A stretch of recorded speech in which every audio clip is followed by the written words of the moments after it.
وكذلك أوحينا إليك روحا من أمرنا ما كنت تدري ما الكتاب ولا الإيمان ولكن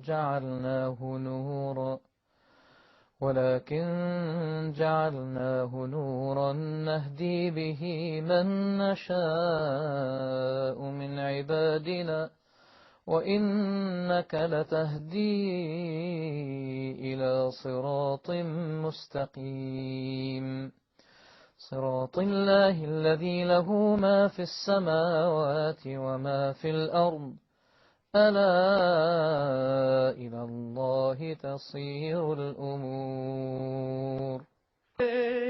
To make our spirits strong.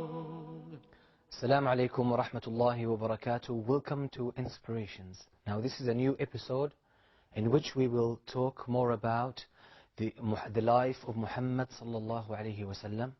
And I will remind you before we get into the events that your emails are very welcome, mashallah, and I really appreciate. I appreciate your concern, and I'm feeling now that you are part of the show. The more emails I really receive, the more suggestions, the more concern, the more lights that you give us of how you view what we have been doing and how we can improve it has been so much constructive to us. And I really thank you so much, and may Allah reward you and grant you immense reward for that. And I ask Allah subhanahu wa ta'ala to grant us success in propagating the true message of al-Islam. Please do write to us again, and anything you would like to share with us, even criticism, please, our chests are open for any criticism. Please do write to us. Our email address is inspirations@huda.tv. That is again inspirations@huda.tv. So alhamdulillah, the methodology we have been following hopefully has been alhamdulillah successful and giving us a clearer image of the life of Muhammad sallallahu alayhi wa sallam.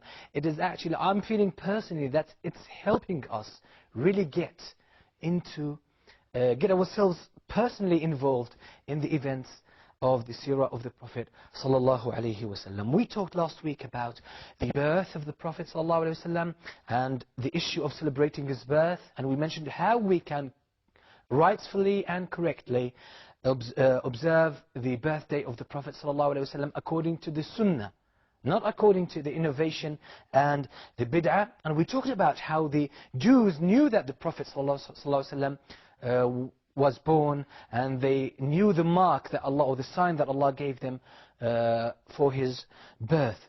Then we promised to talk about how the Orientalists created some doubts about his name, about giving him the name of Muhammad and Ahmad. But before that, I would like just to draw your attention to one thing. We stated last week that there are certain narrations, certain superstitions that were created about the life of Muhammad sallallahu alayhi wa sallam, but they have no basis. There are mere lies. Now some of these, for example, we find some narrations in the books of Seerah. You might have come across some of them. They say that the Prophet ﷺ, when he was a child, he would play with the moon with his own finger. Just point to the moon to the right, and the moon will move to the right. Point to it to the left, and the moon will move to the left. Now, these lies, Islam does not need them. Islam stands in no need to lies. The Prophet ﷺ doesn't need people to lie for him. There are generations that come later who are so keen to learn the truth. They want to know the truth or the events as they happened. We don't want lies. We want the events as they really happened. And we are happy and we are content with that. There is no need to create a whole lot of lies and fabrications and superstitions about the life of Muhammad. We want the truth as it is. This is our attitude as Muslims. We want the truth, and we want only the proof. We only accept the proof. So please, when you read these narrations, don't take them for granted. Try to see who checked them from among the scholars of hadith, and inshallah this will help you. And I would like here, before we carry on, to point out some works that are very good, mashallah, in Arabic. We know Seerah ibn Ishaq, we know the Seerah of Ibn Hisham, which is one of the main sources today, because it's the book that remained from that early generation. But some of the contemporary works have been working hard, mashallah, to present the authentic seerah of the Prophet ﷺ. Those who have access to the Arabic language, those who can read and write Arabic, I can advise you of some books that are very powerful and very wonderful. For example, there's the book of Seerah Nabawiyya Sahihah by Dr. Akram Diya al-Umari, Professor Akram Diya al-Umari. It's a wonderful book. And the good thing about it, it states the methodology, how we should deal with the Islamic history and with the seerah of the Prophet ﷺ. Another beautiful book is the book by Shaykh al-Albani. It is Sahih al-Seerah Nabawiyya, the authentic seerah or biography of the Prophet ﷺ. He took the book of Ibn Kathir on the seerah and he verified the narrations. So he only chose the authentic narrations. That's a very good book as well. There's a beautiful book that was written in a literary form, and I really advise those who can read Arabic to read it. It says, As-Seerah Nabawiyya Qira'atun Sahiha, a new reading, the seerah of the Prophet ﷺ, a new reading. It was written in a literary form. Very beautiful language, very simple. It sounds, when you read it, you feel you are reading just a normal story, or you are reading a novel, a literary work. It's very beautiful. And once you start with it, you can't even drop the book and go and do something else. You want to keep reading and reading, because the writer, mashallah, really gets you involved in it. It was written by Muhammad al-Sawiyani. Mashallah, I really advise you to read it.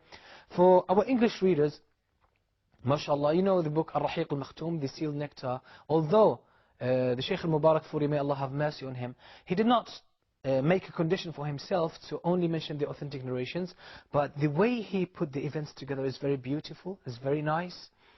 There is a book I would recommend that you read.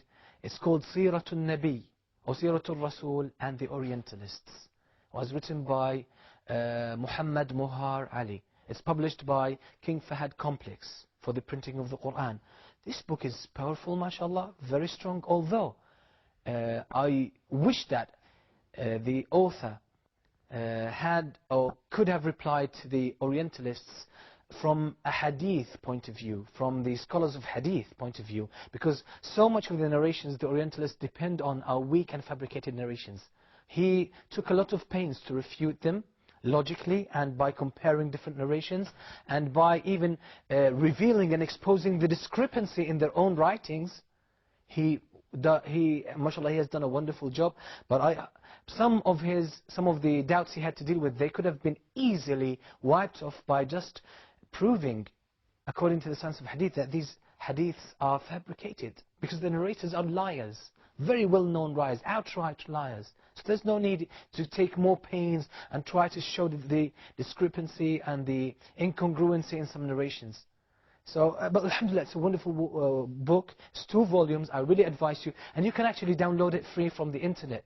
I can't remember the link, but if you go to any of these search engines and you search for Seeratul Nabi or Seeratul Rasul and the Orientalists, you can download it free of charge in PDF format. It's a wonderful reference. Please try to get it.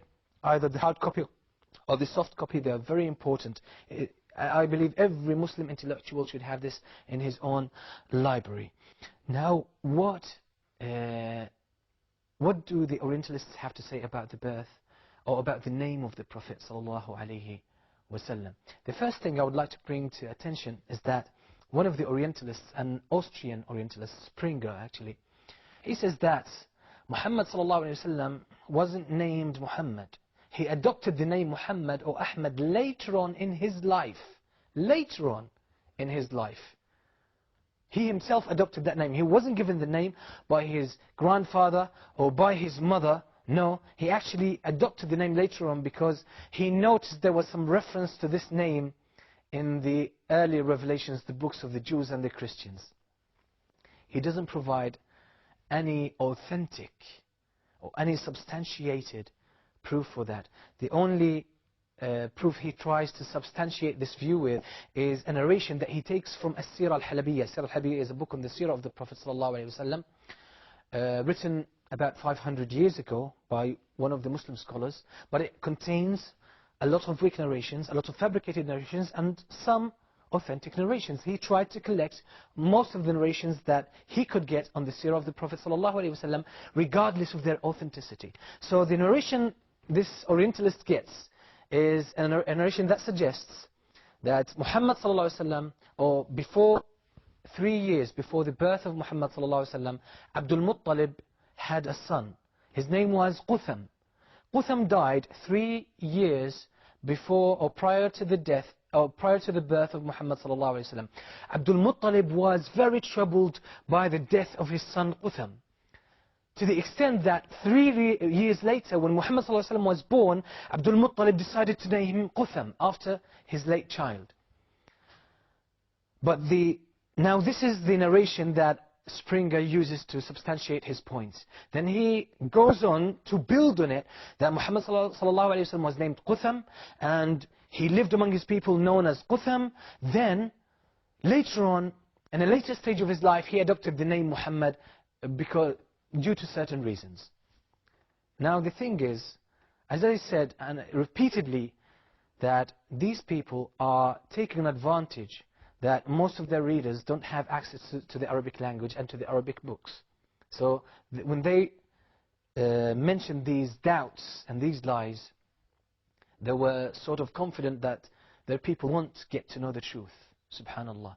This is why I advise those who are in the field of translation, please, if you want to help Islam, translate the authentic books on the Seerah of the Prophet ﷺ and expose some of these lies of these Orientalists. Now, if we go back to Seerah al-Halabiyya and we check the very narration, although the narration does not stand the criticism of the science of hadith, it doesn't stand, it's a weak narration. The same narration itself contradicts Springer himself, and it demolishes the whole proposition that he advances to his readers, that Muhammad adopted the name Ahmad and Muhammad later on, or at a later stage of his life. Now this is, I can only call this lying, conniving, deception, and all done with an evil intention. Because if you have narration, why don't you present it in full? And as I said, the first point, the first criticism and refutation is that this narration is weak. It doesn't stand criticism. This is number one. Number two, the same narration itself says later on that Abdul Muttalib came to Amina and he said to her, I want to name him Qutham. She said, no, I saw in a dream, in a vision, that his name was Muhammad or Ahmad. So Abdul Muttalib decided to name him Muhammad and Ahmad. Simple. So why did Springer take one part of the narration and hide and conceal the rest of it from his readers? Now, I'm not going to give any comment. You can give a comment yourself. That was the first thing about the name of Muhammad sallallahu alaihi wasallam. Now, another Orientalist, William Watts, himself comes with a phenomenal and unbelievable and strange, astonishing notion that Muhammad sallallahu alaihi wasallam was named Muhammad. Yes, that's fine, we accept that. This is what he says. Then he says that he was never called Ahmad, but the reference that we find in the Quran for him that says Ahmad was not used as a name, it was used as an adjective. And his expression is in an adjectival sense.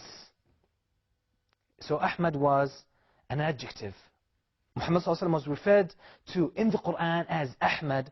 This is an adjective, it wasn't a name. But the thing is, this can be easily destroyed, this kind of notion. Because if you read the verse itself in Surah As-Saf says, Ismuhu Ahmad, his name is Ahmad. Very simple. That the Prophet Jesus, peace be upon him, said to his people, his name is Ahmad. So where's the adjective? Now that's unbelievable. And as I said, you would see, and you will see inshallah, that these people are taking advantage of the good intention of their people and the ignorance of their people about the Arabic language and about the Arabic sources. So inshallah we will reveal and expose more of their lies. William Watt doesn't stop here, but actually he goes further by stating that he says that I challenge any Muslim scholar or anyone to bring me anybody called Ahmad right from the first year of Hijrah until year 120 of Hijrah. Bring me anyone with the name of Ahmad. So he suggests that Muhammad sallallahu alaihi wasallam, once he heard a wrong and a false translation of the Bible, suggesting that a prophet will come and his name was Ahmad, later on Muhammad sallallahu alaihi wasallam adopted the name Ahmad instead of Muhammad. This is his claim. But alhamdulillah, Muslim historians, and if you go to the books that talk about the narrators, talk about the companions and their followers, the tabi'een, and the generations that came after them, which are called the books of Rijal, the books of men, the books of narrators of the hadith, you will find so many people who were born within that period from 1 to 120 after Hijrah. So many people were named Ahmad. And actually there's a proof, because Watt himself challenges, he says, and if you find a name during that time, during that period of time, anyone named Ahmad, you can't prove that he was named Ahmad after the Prophet ﷺ. But actually we find Uthman ibn Affan himself, may Allah be pleased with him, Uthman, the Khalifa himself, the great companion of the Prophet ﷺ, named one of his children, and the books of men, the books of hadith, state clearly that he was named Ahmad after the Prophet ﷺ. So the whole proposition of what doesn't stand criticism at all. And then they think, once you read their books, you will find they state these as facts. And actually he's challenging the people to bring someone with the name Ahmad, and that he was named after Muhammad sallallahu alaihi wasallam. But there are actually tens of names. And this is why I advise you to go to the book that we just said, Seerah al-Nabi or Seerah al-Rasul, and the Orientalists. He has a whole section, mashallah, talking about this, and he mentions the names of the people who were called Ahmad. Now this is what the Orientalists had to say about this. Now after the birth of the Prophet sallallahu alaihi wasallam, what about his childhood? We will find out more about his childhood, the childhood of this great man, after having this short break. So I say stay tuned. It is just Allah's way to make our spirits strong.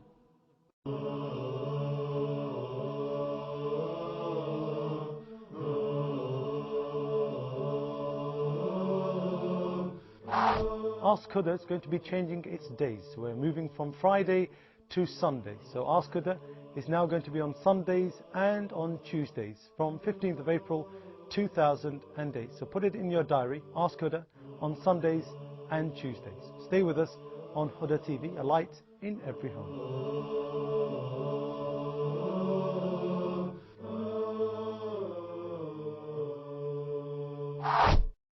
It is just Allah's way to make our spirits strong. Assalamu alaikum wa rahmatullahi wa barakatuh. Welcome back. You're still watching Inspirations, and we are still talking about the life of Muhammad sallallahu alaihi wasallam. Just before the break, we finished dealing with some of the lies, some of the misconceptions, some of the deception of some Orientalists, and I hope they have become clear. And alhamdulillah, if we were to talk in detail about their lies, especially about the name of the Prophet sallallahu alaihi wasallam, it would take us so many episodes. But as you remember, we decided just to touch on their lies, just expose them quickly, and mention the clear proofs that refute all their lies, and then carry on with the seerah of the Prophet sallallahu alaihi wasallam. Now, the Prophet sallallahu alaihi wasallam was born. The people of Mecca had a habit. They used to send their kids outside Mecca to the nomads, to the Bedouins, in the desert, for one purpose, or more than one purpose actually. But the main purpose was for them to secure for their kids some kind of upbringing that would prepare them for the harsh life they were going to face. And this shows that the people of Mecca were concerned for the welfare of their children. They knew that to survive and to grow up as a man, especially mainly for the for the male children they had, in order to survive, to be a man, to be a person of responsibility, and to be able to face all the challenges of life, they wanted, or they secured, some kind of rough upbringing for their kids. So they used to send them to the Bedouin wet nurses in order to suckle them or to breastfeed them. Muhammad sallallahu alaihi wasallam was no exception. he was given to one wet nurse, Halima as-Sa'diyya, may Allah be pleased with her.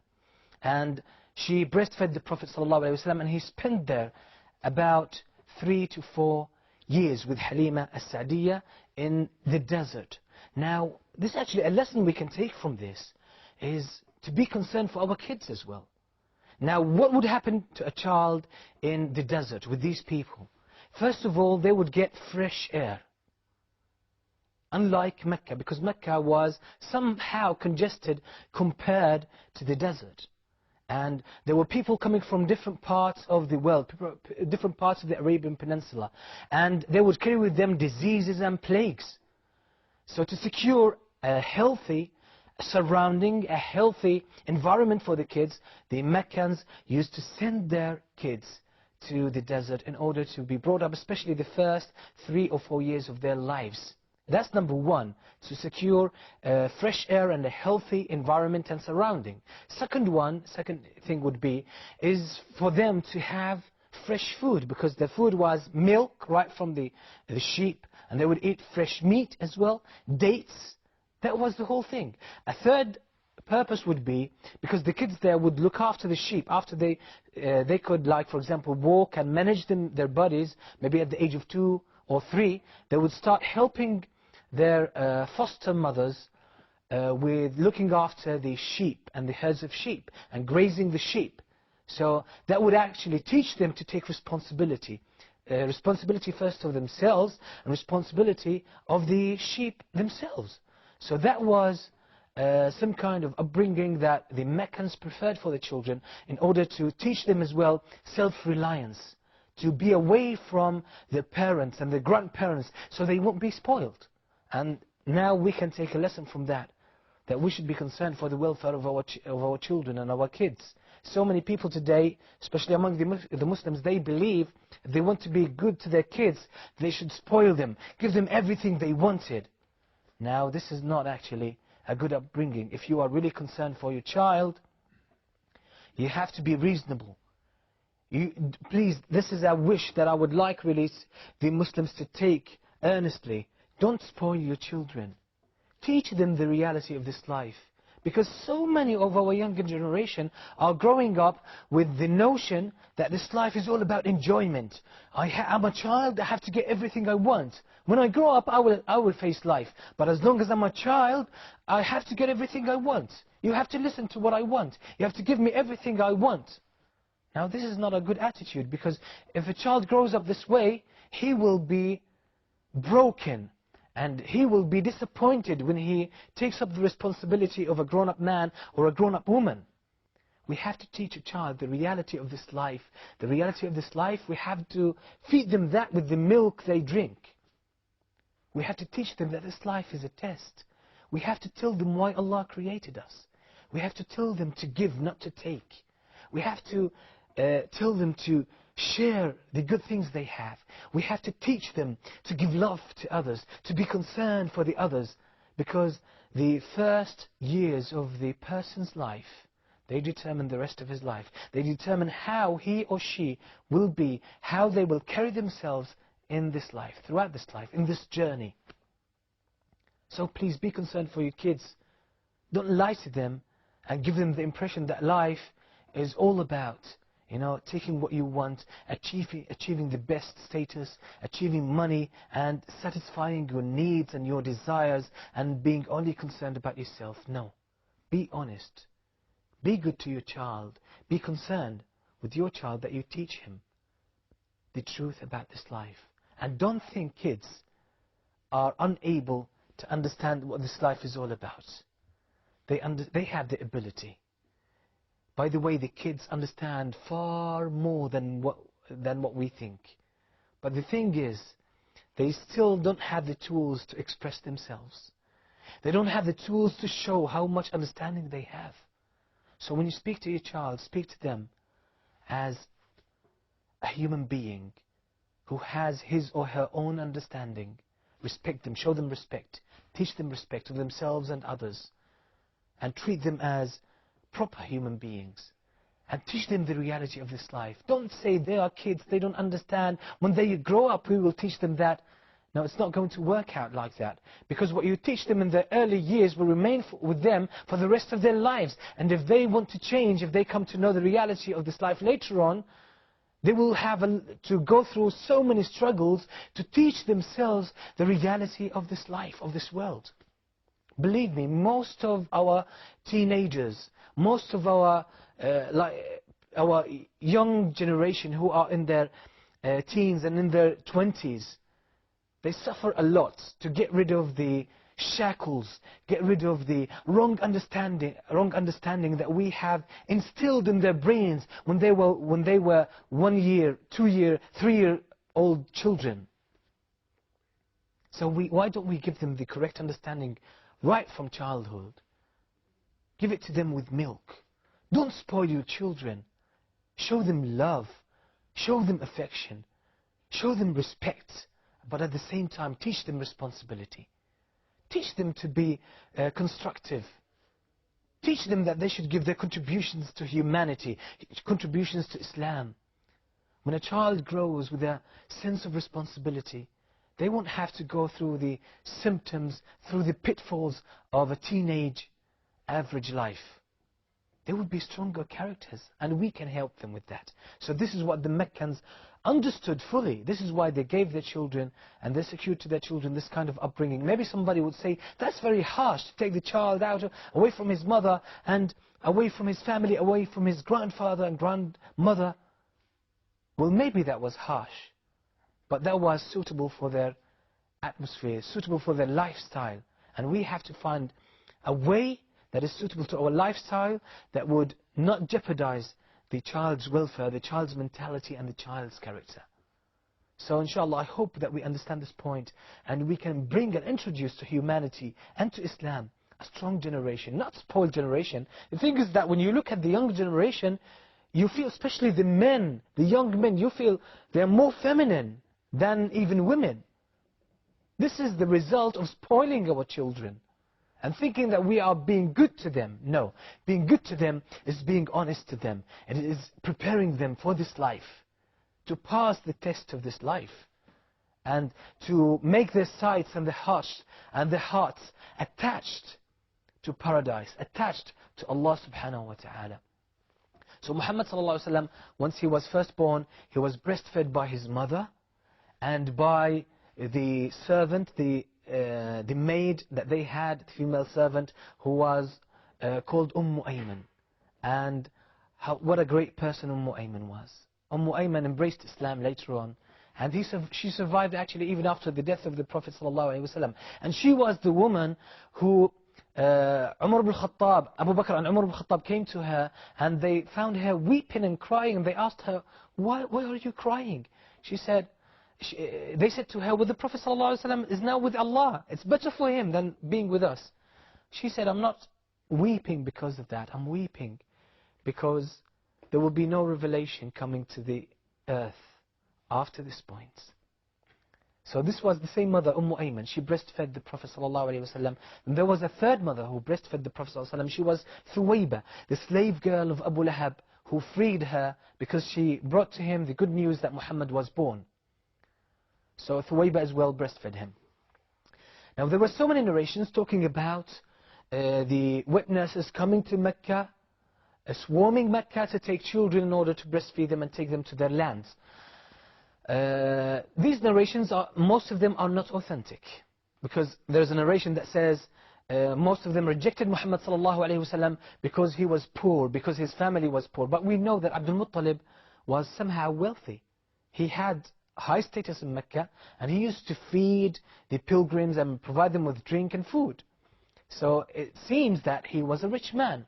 So why did they refuse the Prophet ﷺ? As I said, all these narrations are weak, that talk about the nurses refusing Muhammad ﷺ because he was an orphan and he wasn't as rich as the others. The same narration actually suggests that Halima did not get any child, so because they were departing, and all the other women, they took children apart from her. She decided to take Muhammad ﷺ because he was the only option she had. So she took him. And then when she took him, everything in her life changed. For example, the sheep or the goats they had, they couldn't provide milk. All of a sudden, they became very rich with milk. Even her breast, she didn't have milk in her breast to feed her own child. But when she took Muhammad, she had a lot of milk that was enough for her child and for Muhammad sallallahu alaihi wasallam and for other children as well. Now, these narrations are good, and they sound, maybe that we can approve them, but they don't stand the criticism or the rules of the science of hadith. As we said, our methodology is that we don't reject these narrations and we don't accept them confidently like that. We say they were mentioned, they might be right, they might be wrong. So this is the only authentic narration suggests that Muhammad sallallahu alaihi wasallam was taken by Halim al-Sa'diyya, who took him to his lands, and their lands were near At-Ta'if. Now the Prophet sallallahu alaihi wasallam grew up. He was growing, and Halima saw him growing. And actually some of the authentic narrations state that Muhammad sallallahu alaihi wasallam's rate of growth was always faster than his or the people in his at the same age. So the Prophet ﷺ grew up faster. So when he reached 1 year old, 2 years old, he was actually a proper developed child, more than the children at the same age. Halima took very good care of him, and the Prophet ﷺ seemed to have received very good care from those people, from Halima, her husband, her children, and their relatives around. So it seemed that Muhammad ﷺ had a very good time there, because his health was very good, his psychological growth was outstanding. So that was a very good time for Muhammad sallallahu alaihi wasallam. Now, after reaching the age maybe of 3 years old, the Prophet sallallahu alaihi wasallam would go with his foster brother, the brother of his foster mother, to look after the sheep, to graze the sheep. That was the habit. So every time they went in an adventure, so-called adventure, they went together to graze the sheep. They would take some food with them, and when they became hungry, they would eat the food. Then they later on, at the later part of the day, or in the afternoon, they would take the sheep back to their mother. Now that was the daily routine of the life of Muhammad sallallahu alaihi wasallam. But one day that routine changed, and let's listen to the words of Muhammad sallallahu alaihi wasallam telling us the story himself. He sallallahu alaihi wasallam said, I was playing with some of my friends there. He was playing with his foster brother and other kids, and they were around the sheep. They were looking after the sheep at the same time. So then 2 men came, dressed in white, and they had a basin of gold. In it there were some ice, and there were water of Zamzam. They came to me, and they made me lie down. Then they opened my chest. They opened the chest of the Prophet ﷺ. Then they washed my chest with that water and that ice, the water of Zamzam.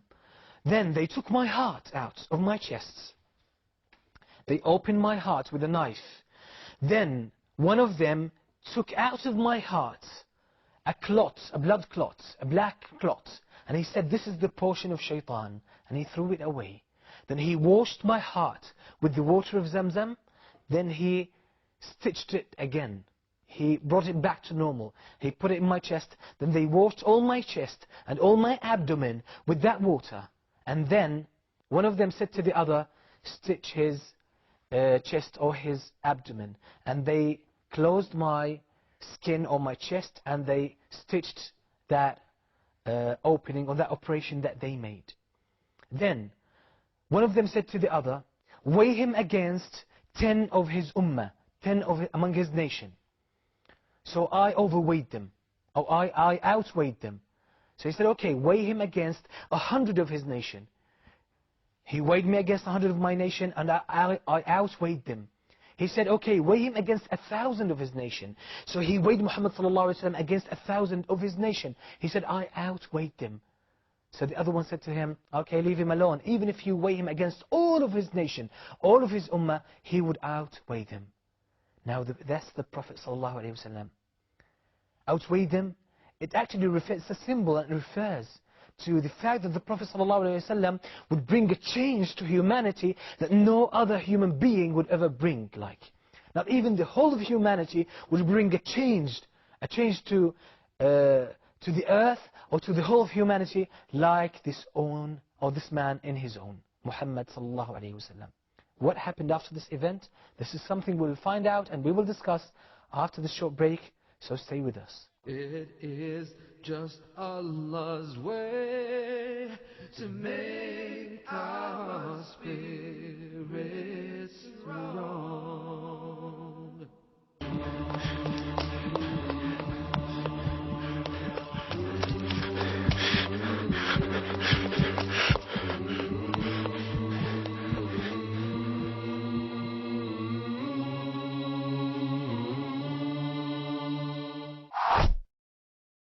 It is just Allah's way to make our spirits strong. Assalamu alaikum wa rahmatullahi wa barakatuh. Welcome back to Inspirations. We are still talking about the life of Muhammad sallallahu alayhi wasallam.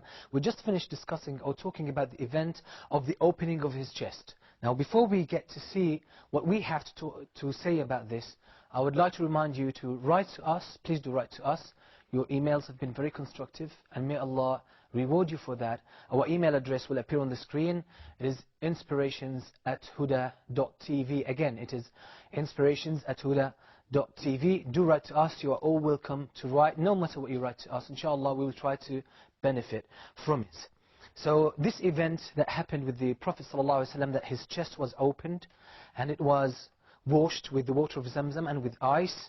Actually, the books of Seerah differ because there are two narrations that are agreed upon by the scholars that this event happened twice. One time at the early stage of his life when he was with Halima, may Allah be pleased with her, and the second time was on the night of Al-Isra wal-Mi'raj. Now these are two agreed on. There are two other incidents where the same thing happened, but the scholars have differed regarding the narrations, regarding the authenticity of these narrations. Now, in the narration in Sahih Muslim that talks about this event, Anas ibn Malik says that the Prophet ﷺ showed us the scar and the stitches on his chest, on his abdomen. We could see that. We could tell that. We could see the scar and the stitches.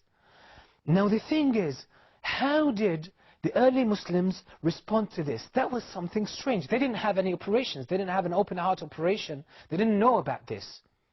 But how did they react to that? They believed in it. There were so many things in the life of Muhammad ﷺ that were outside the scope of the human normal capability and ability. That was a sign from Allah subhanahu wa ta'ala. So if it comes to us as Muslims through a reliable, through an authentic narration, then we accept it. We have no other choice. And we're happy with that. What's the wisdom behind it? Now Allah knows what's the wisdom behind it, but maybe we can detect some of the wisdoms. Maybe one of the wisdoms is to tell the Prophet ﷺ, prepare him from that young age that you are something special. Especially if we consider the narration, it states, when the Prophet ﷺ was clearly talking about it, that when they opened his chest, he was still awake. And he observed and he saw the whole thing happening. And they heard them talking and they heard their discussion. The two angels, when they came and did that to him.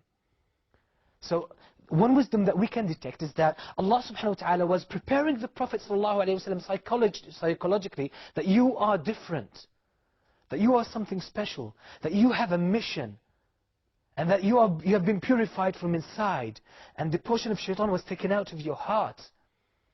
So we accept that as it occurs in the narration, and we don't question. We don't try to interpret it. We don't try to take it out of context and provide some kind of material explanation, and we don't try to deny it. Now, unfortunately, we see Muslims today claiming that this doesn't make sense, this event.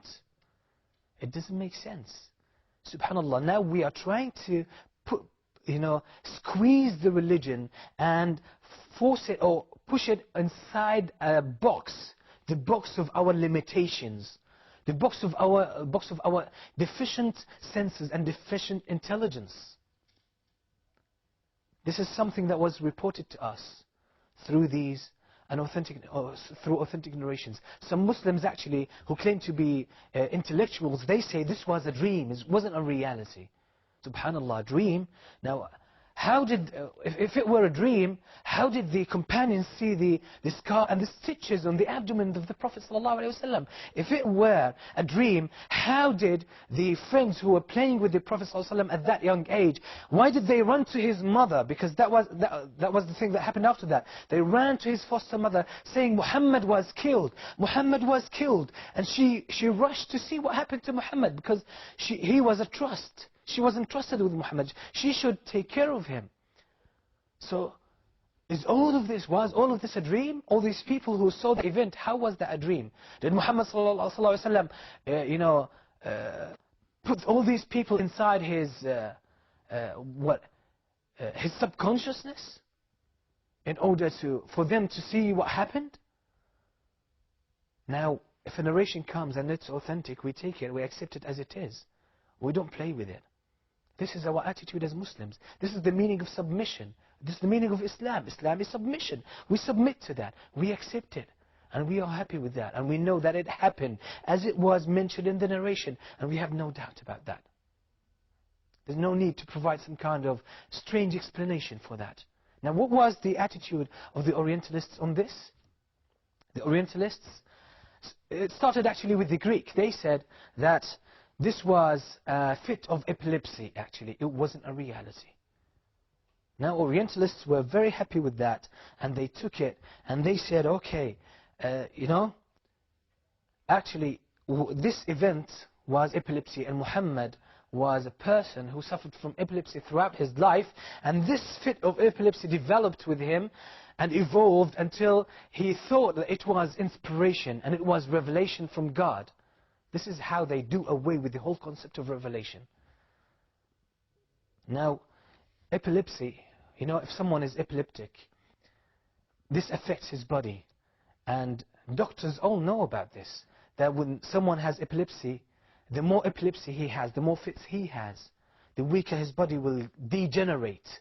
And he will become weaker. Especially his mental ability will go down and will deteriorate. But even the description of what happened to Muhammad ﷺ, how can we explain the scar and the stitches on his chest with epilepsy? What is the proof for epilepsy? What is the proof for that?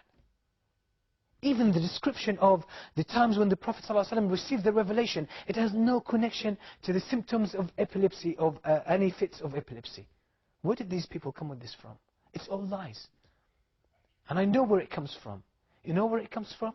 In the hadith, the Prophet ﷺ says, and they put me to the ground. They made me lie down on the ground before they opened his chest, these two people, or these two angels. And the word in Arabic, sara'ani.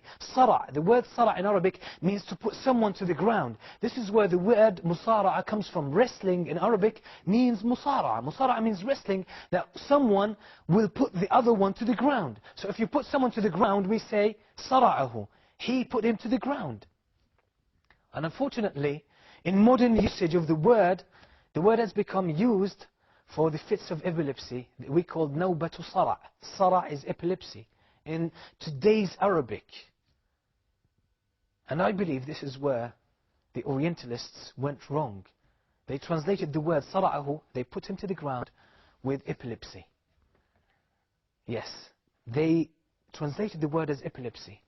Now, anyone who knows the Arabic language and he knows this mistake of translation would see that absurdity. That's absurdity. And you present it to your own people, to your Western readers, as a fact and as science and as scholarship. Subhanallah. Now you see, I would like to address the Muslims, brothers and sisters. Now it's your job to present the life of Muhammad ﷺ to the world in the different languages. You write for the people because you know about Muhammad. These people have their motives, they have their own objectives in order to change and distort the life of Muhammad ﷺ. Because they know, if people come to know about the reality of his life, so many people will enter into Islam and will accept the truth. So it's your job to remove these lies and write genuine works about Muhammad ﷺ and about Islam and about your own people and about your own history and about everything in Islam, so that people get to know the truth. You spread the truth. This is your responsibility. Otherwise, Allah would replace us with somebody else and they will do the job. So now these people, the Orientalists, spread the word that it was epilepsy, but we came where it comes from, a mistranslation, a misusage of the word sara'ahu. Sara'ahu today is used for epilepsy, but in Arabic, in the Arabic language, and at that time, was never used for that. It was used for, and is still used, when you put someone to the ground, when you beat someone and put him to the ground, now that's the word sara'ahu, it's not epilepsy. So the Orientalists have to fear Allah because they will face the consequences of these lies and of spreading this falsehood and of keeping the people away from the truth and the beauty of al-Islam. Now that was the event that happened with the Prophet ﷺ, and his foster mother Halima became very paranoid after she saw this event, so she decided to send the Prophet ﷺ to his beloved mother. Now that was a sweet time for the Prophet ﷺ, being sent to his mother with all the passion, all the love, all the mercy and the care his mother provided him with. Inshallah, we will try to live with the Prophet ﷺ during these times and see what experience he had and how he grew up afterwards. So if you are willing to know more about this, I invite you to join us next week. And please do write to us and do call us when we have a live episode. That's the first Saturday of every month. Now I leave you in peace. Wassalamu alaikum wa rahmatullahi wa barakatuh. What's best for us? So why should we complain? We always want the sunshine, but he knows there must be rain. We always want the laughter and the merriment of cheer.